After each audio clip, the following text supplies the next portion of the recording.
Lorsqu'une personne passe des nuits à fixer le plafond, à imaginer des conversations qui n'ont jamais eu lieu et à échafauder des scénarios dans son esprit pour rationaliser la distance avec quelqu'un qu'elle aime, elle entre alors dans un cycle silencieux qui érode son identité même. C'est une souffrance qui n'apparaît pas sur les réseaux sociaux, mais qui la consume silencieusement de l'intérieur, jour après jour. Les gens perdent des opportunités, négligeant leurs études, travaillent sans concentration, s'éloignent de leurs amis et commencent à voir le monde à travers une lentille déformée. Tout cela à cause de quelqu'un qui n'a peut-être même pas conscience de l'impact qu'il ou elle a. Et le plus tragique est que beaucoup de ces personnes pourraient éviter cette chute émotionnelle si elles avaient d'abord appris à maîtriser leur propre esprit. Marc Aurèle a dit un jour: « Si quelque chose d'extérieur vous afflige, la douleur ne vient pas de la chose elle-même, mais de l'estimation que vous en faites. » Et c'est précisément cette évaluation interne qui détruit les gens chaque jour.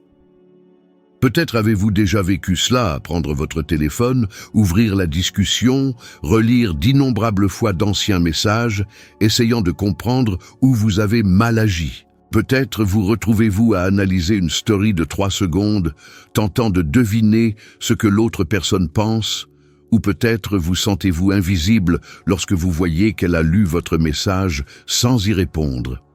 Ce genre de souffrance émotionnelle afflige des millions de personnes à travers le monde parce que nous vivons à une époque de comparaison constante, de désirs amplifiés et de communication rapide. Tout semble urgent, tout semble personnel. Mais c'est précisément là que le stoïcisme apparaît comme une lumière perçant le brouillard mental. Car Marc Aurèle, bien qu'étant l'un des hommes les plus puissants de son époque, a dû faire face à des pertes familiales, des pressions politiques, des trahisons et des responsabilités qui auraient pu briser sa raison. Pourtant, il est resté inébranlable. Pourquoi ? Parce qu'il a appris à maîtriser ses propres pensées avant d'essayer de maîtriser quoi que ce soit d'autre. Considérez combien d'individus se sont perdus à cause d'un amour non réciproque. Nous voyons cela arriver avec des personnalités publiques tout le temps. Britney Spears, par exemple, a connu des effondrements émotionnels exacerbés par des relations chaotiques et des attentes émotionnelles qui ont échappé à tout contrôle. La pression externe était immense, mais ce qui l'a vraiment dévastée, c'est son incapacité à filtrer ce qui se passait en elle. C'est précisément ce contre quoi Marc Aurèle mettait en garde. L'esprit s'adapte et convertit à ses propres fins l'obstacle à son action. Quand l'esprit est faible, l'obstacle vous détruit. Quand il est fort, il vous façonne. Et c'est la première leçon majeure de cette vidéo. Si vous ne renforcez pas votre esprit, toute personne à laquelle vous tenez aura le pouvoir de vous abattre. Le problème est que nous idéalisons trop. Nous souffrons non pas à cause de la personne elle-même, mais à cause de la version que nous en avons créée dans nos têtes. C'est pourquoi cela fait si mal. Ce n'est pas l'absence d'un message, c'est le sens que nous attribuons à cette absence. Ce n'est pas le silence de la personne, c'est le bruit que fait votre esprit en interprétant ce silence. Le stoïcisme enseigne que la majeure partie de la souffrance humaine découle de la confusion entre ce qui est sous notre contrôle et ce qui ne l'est pas. Et lorsque vous souffrez pour quelqu'un, vous essayez généralement de contrôler quelque chose qui ne vous a jamais appartenu.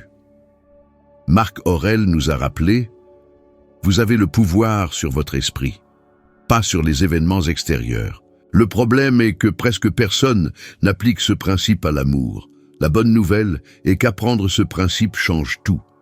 Lorsque vous cessez d'attendre, de créer des récits inexistants, de vous blâmer pour une affection non reçue, vous commencez à reprendre le contrôle de votre propre vie.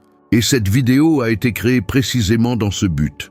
Vous montrer comment appliquer la philosophie stoïcienne dans la pratique, dans votre vie quotidienne. Lorsque l'anxiété frappe, lorsque le désir pèse lourdement, lorsque la personne que vous aimez vous ignore ou semble ne pas vous apprécier de la même manière. Ici, vous apprendrez à réorganiser vos pensées, à briser les cycles mentaux destructeurs et à reconstruire votre estime de soi sans dépendre de personne. Car, comme l'a dit Marc Aurèle, l'âme se teinte de la couleur de ses pensées. Et peut-être votre âme est-elle actuellement colorée par quelqu'un qui ne mérite pas toute cette importance. Lorsque vous souffrez pour quelqu'un que vous aimez, la plus grande erreur de votre esprit est de croire que votre bonheur dépend de la réaction de cette personne. C'est le début d'un piège émotionnel, car vous remettez le contrôle de votre état mental à quelqu'un qui, souvent, ne sait même pas ce que vous ressentez. Marc Aurèle a fait face à des guerres, des trahisons politiques, des épidémies et des pertes familiales. Pourtant, il a consigné quotidiennement dans ses écrits la nécessité de ne pas abandonner son équilibre intérieur aux événements extérieurs.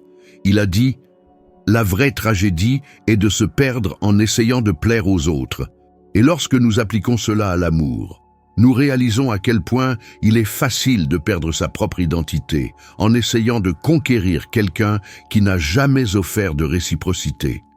L'esprit crée des illusions, projette des perfections, idéalise des comportements et transforme l'autre personne en une sorte de salut émotionnel.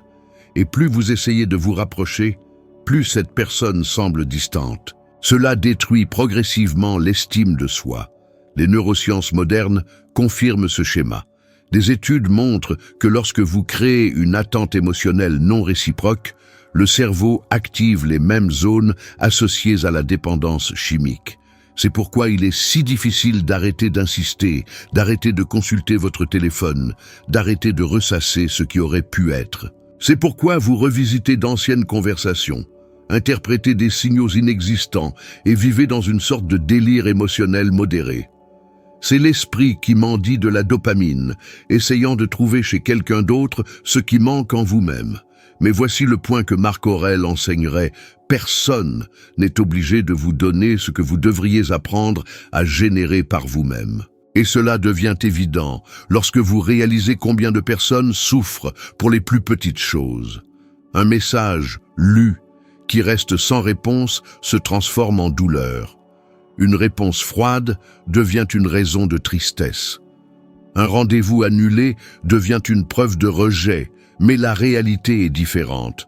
Vous attribuez trop de valeur à quelqu'un qui ne pense peut-être même pas à vous au même niveau. Et cela ne signifie pas que vous êtes insuffisant. Cela signifie simplement que vous dirigez votre énergie au mauvais endroit. Marc Aurèle se répétait « Fais ce qui doit être fait. Le reste est au-delà de ton contrôle. » Et si vous appliquez ce principe aujourd'hui, vous commencerez à réaliser quelque chose de puissant. Vous ne souffrez que parce que vous occupez votre esprit avec la mauvaise personne. Le monde est plein d'opportunités, de chemins, de nouvelles relations. Et pourtant vous restez fixé sur un seul point, comme si ce seul point définissait toute votre vie. Cela a déjà détruit émotionnellement des millions de personnes et beaucoup ne s'en sont jamais remises parce qu'elles n'ont pas compris que le problème n'était pas le rejet, mais l'attachement. L'attachement crée des fantasmes. L'attachement crée des attentes. L'attachement crée la dépendance. Et la dépendance crée la souffrance. Lorsque vous apprenez à observer l'attachement avec détachement, comme un scientifique analysant un phénomène, il commence à perdre le pouvoir qu'il exerce sur vous. Un exemple inspirant de quelqu'un qui a vécu à l'opposé de ce cycle est Keanu Reeves.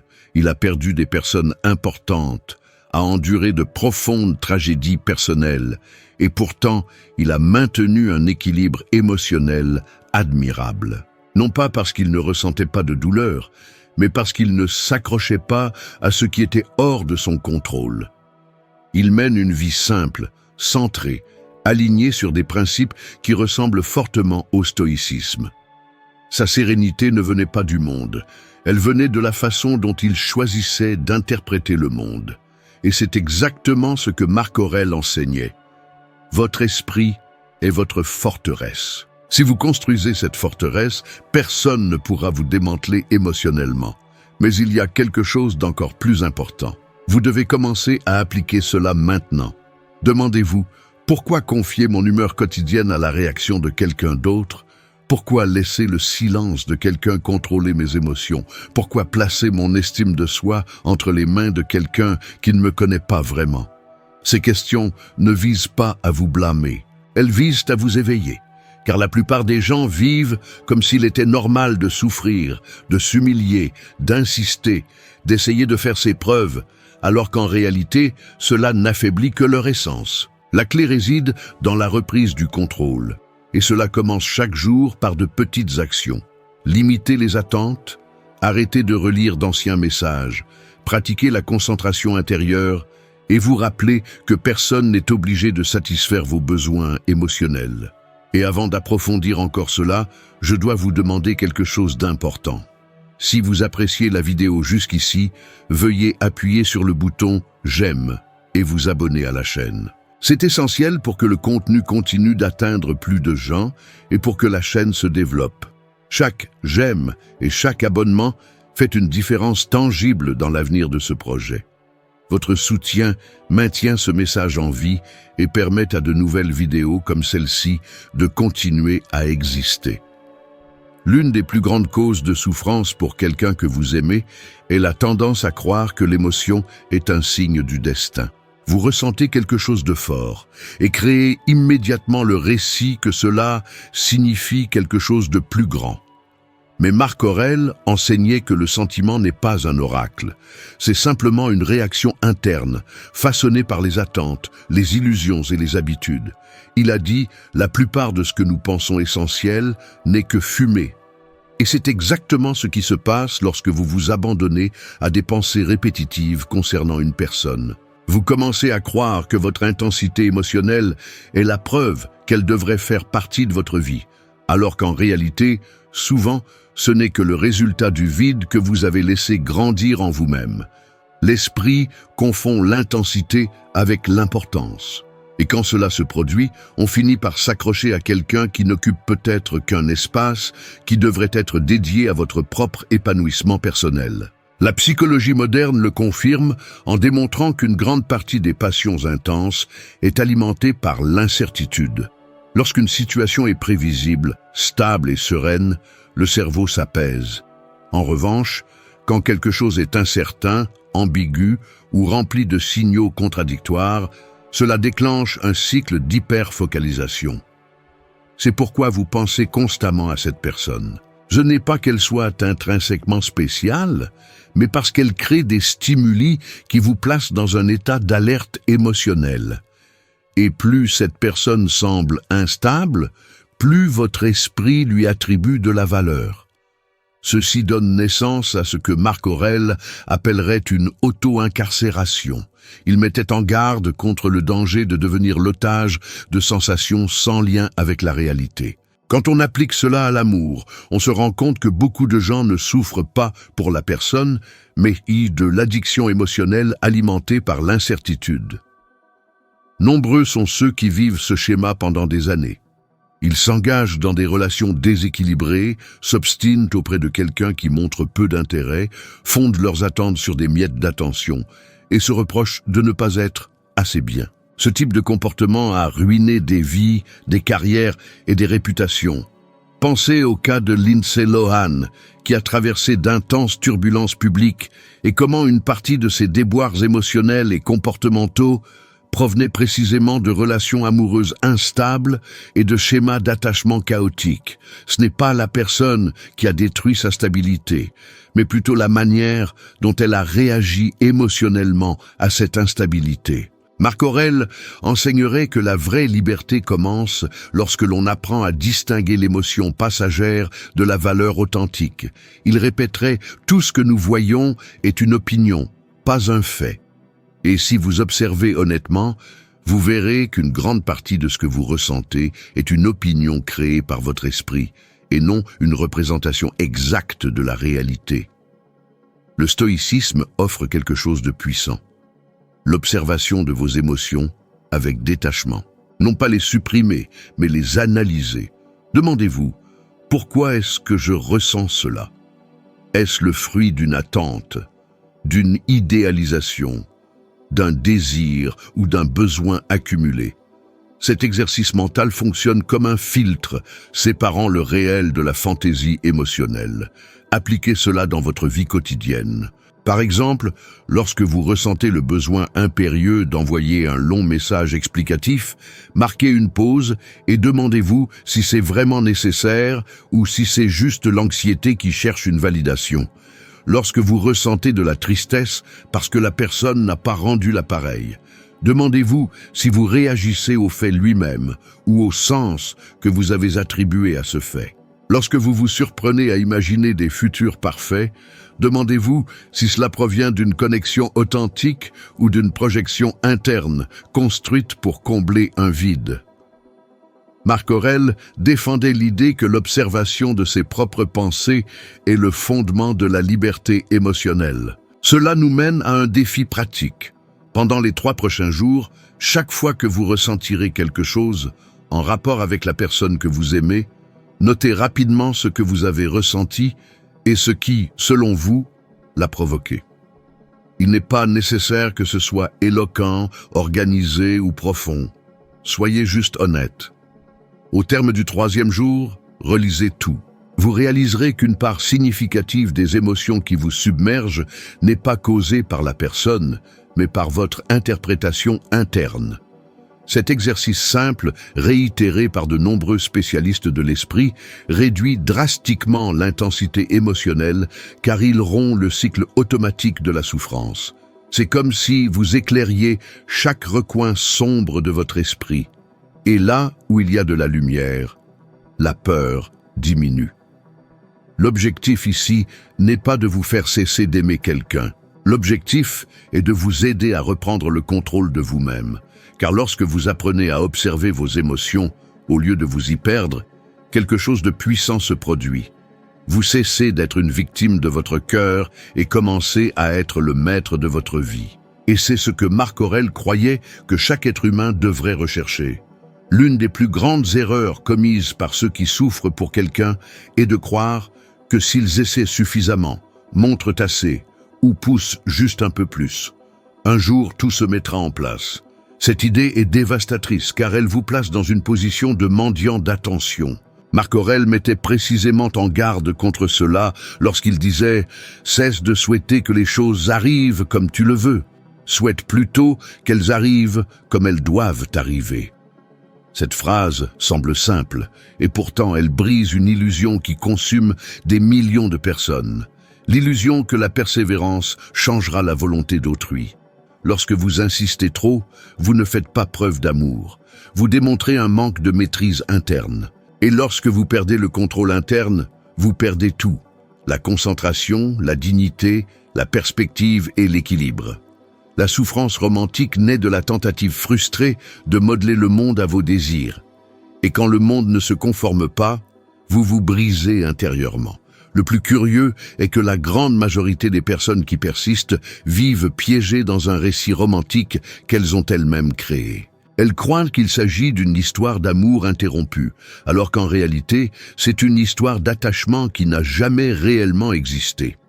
La science émotionnelle montre que lorsque vous créez des attentes intenses qui ne se matérialisent pas, le cerveau entre dans un état de dissonance cognitive, cherchant des raisons pour justifier le manque de réciprocité. C'est là que vous commencez à inventer des excuses pour la personne.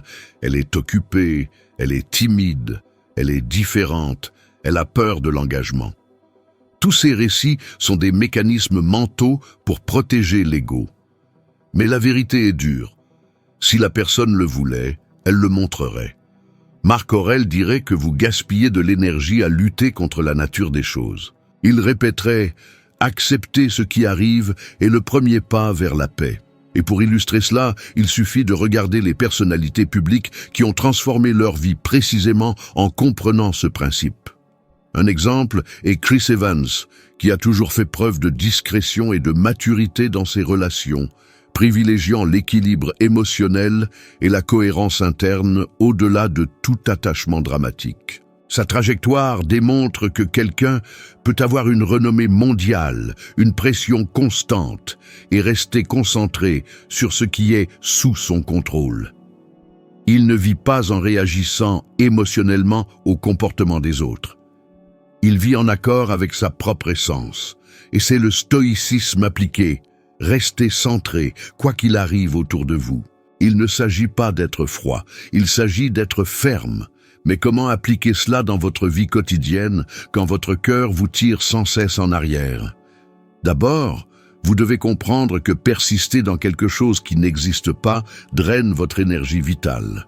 Lorsque vous passez des heures à imaginer des scénarios, cela vous épuise mentalement.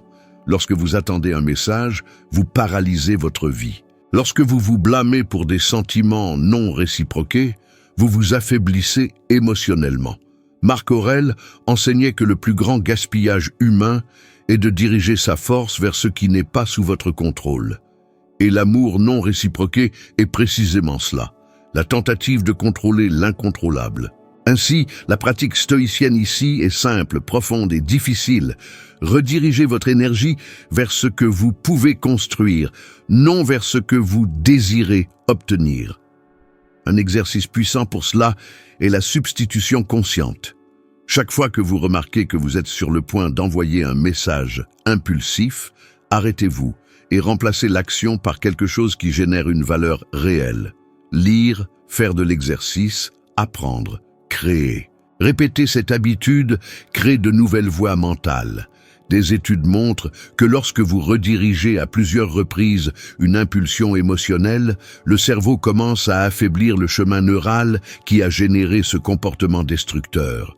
En d'autres termes, chaque fois que vous choisissez d'agir avec conscience au lieu de réagir par besoin, vous diminuez le pouvoir de cette personne sur vous.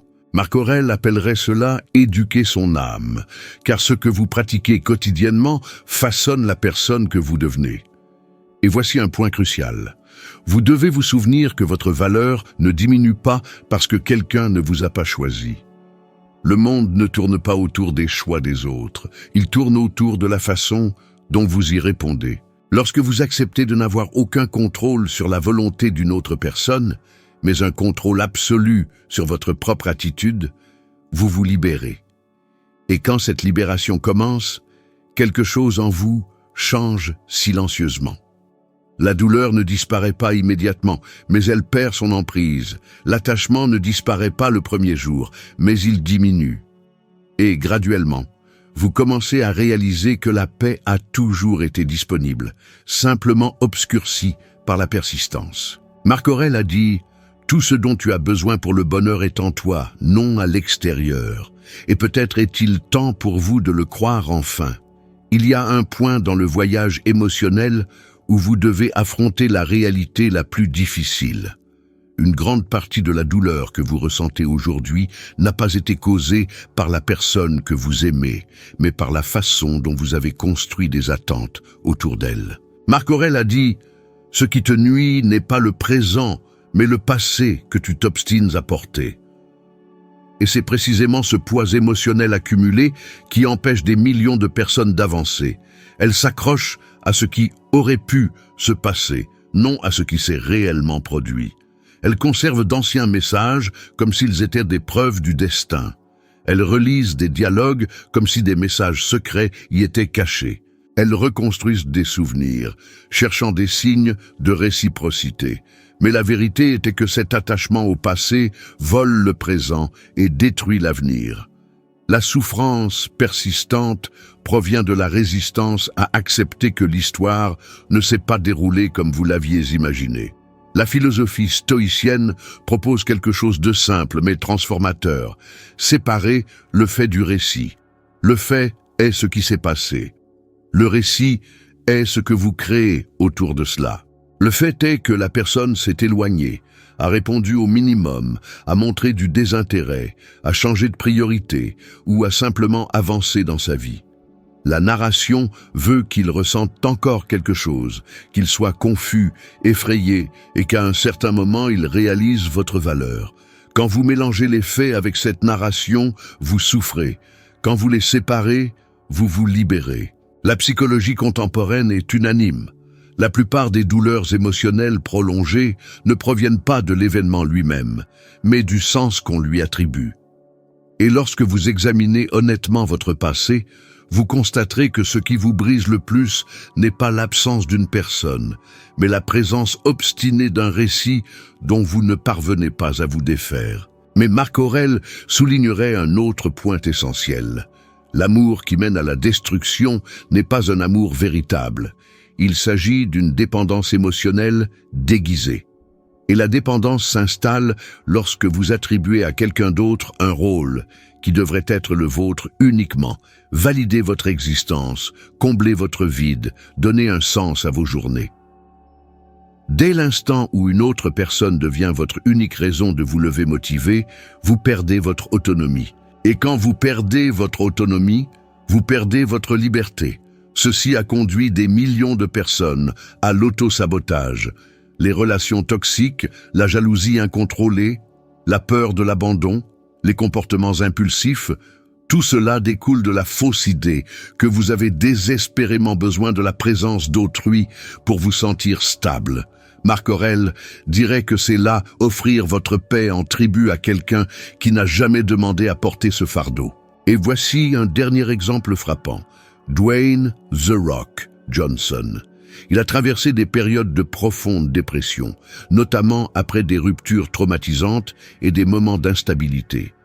Mais au lieu de s'accrocher au passé, il a reconstruit sa vie avec discipline, détermination et une concentration aiguisée sur ce qui était sous son contrôle. Il a transformé la douleur en force, l'incertitude en direction, la vulnérabilité en maturité. Son parcours démontre que personne n'est condamné à une souffrance émotionnelle éternelle. Le monde change lorsque vous changez la façon dont vous vous percevez en son sein. Ceci est du pur stoïcisme. Prendre la responsabilité de votre propre esprit et non des actions des autres.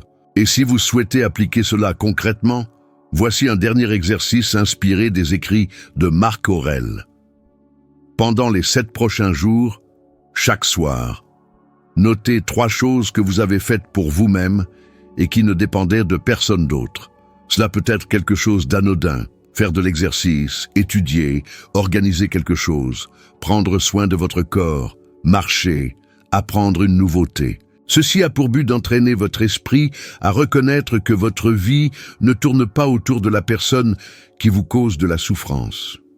C'est un processus simple, mais qui modifie profondément votre perception de l'autonomie et réduit drastiquement l'attachement émotionnel. Ce faisant, vous cessez de vivre de manière réactive et commencez à vivre par choix.